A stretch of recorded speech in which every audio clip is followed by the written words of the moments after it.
नमस्कार बंधुगण, आपण केबे शुणिछंती कि गोटे छोट पोक बा कीट को मनीष भली आईनगत अधिकार मिलिबा कथा। हाँ आज्ञा, विश्व इतिहास रे प्रथम थर पई दंशन विहीन महुमाछी बा जहाकू आमे पुत्का महुमाछी बोली कहू, ताकू एक स्वतंत्र अधिकार मिलिछि। आजिर एही वीडियो रे आमे जानिबा एही घटना केउठी घटिछि एवं भारत रे एही महुमाछी चाषर नियम कौन रहिछि। पुत्का महुमाछी कौन, प्रथमे आमे जानिबा एही महुमाछी कौन।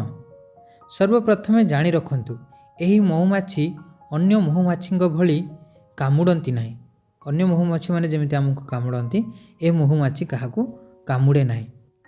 एवं आउ गोटे कथा, एही महुमाछी विषाक्त नुहंती।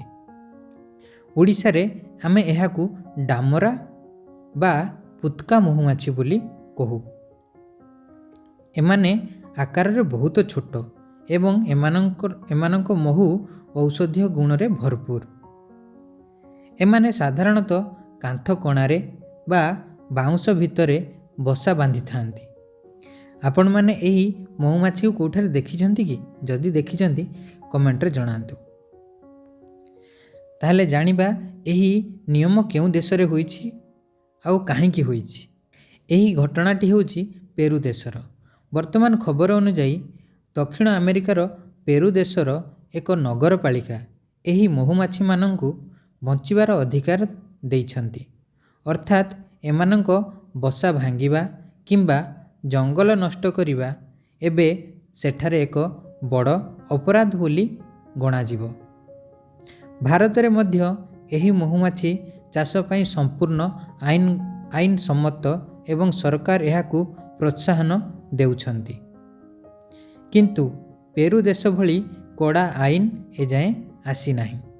वर्तमान जानिबा एही महुमाछीर महु हमकू केउ केउ सहाय्य करे आउ ए महुमाछी हमर कोन सहाय्य करि थाए, चलंतु जानिबा। प्रथमतः एही छोट महुमाछी परिवेश पई बहुत जरूरी। एमानंको महु आखि रोग, पेट रोग एवं खंडिया सुखाइबारे व्यवहार हुए। द्वितीयतः एमाने फसल रे पराग संगम करी अमल बढ़ाई थांती।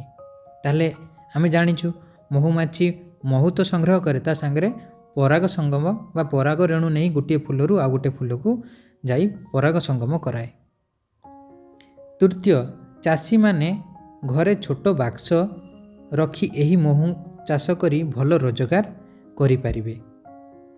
ताहले जानिले प्रकृति रे समस्त जीव जंतु कीट पतंग बहुत जरूरी। आम एही परिवेश आम एही पृथ्वी बंची रहिबा पई समस्तंकर अवदान बहुत रहिछि।